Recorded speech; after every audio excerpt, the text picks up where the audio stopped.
Hi, welcome in. Day 5, Deuteronomy, Live, Really Live. This is from the Symphony of Salvation by Eugene H. Peterson. Deuteronomy is a sermon, actually a series of sermons.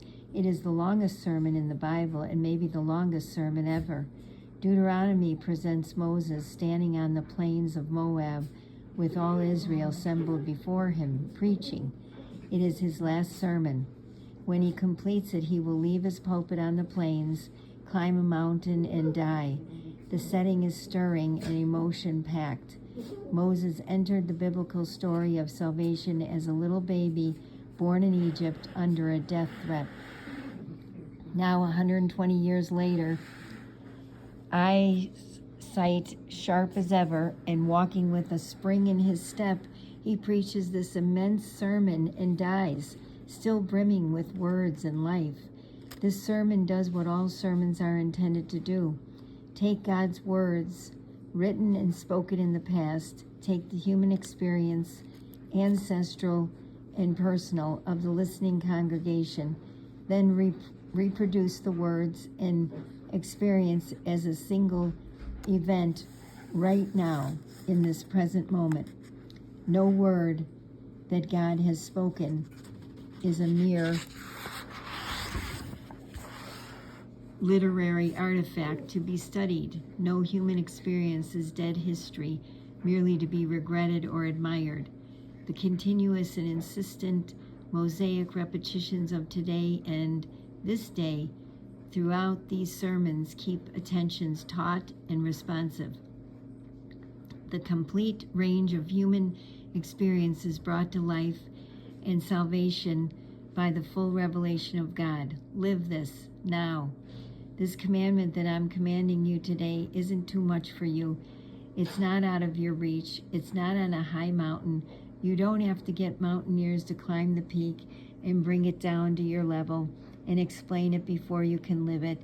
And it's not across the ocean. You don't have to send sailors out to get it, bring it back, and then explain it before you can live it. No, the word is right here and now, as near as the tongue in your mouth, as near as the heart in your chest. Just do it. Look at what I've done for you today.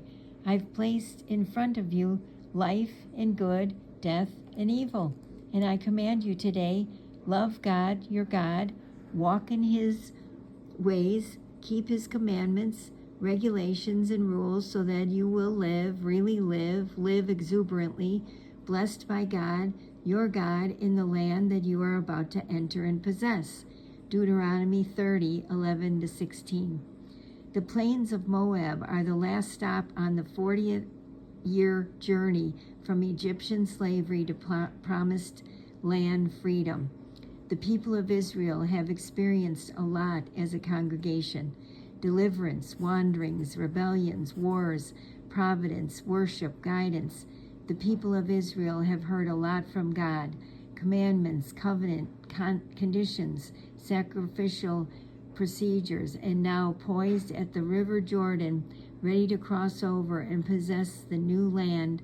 Moses, preaching his great plains of Moab sermon, makes sure that they don't leave any of it behind, not so much as one detail of their experience or God's revelation. He puts their entire experience of salvation and providence into the present tense, chapters 1-11. He puts the entire revelation of commandment and covenant into the present tense, chapters 12-28.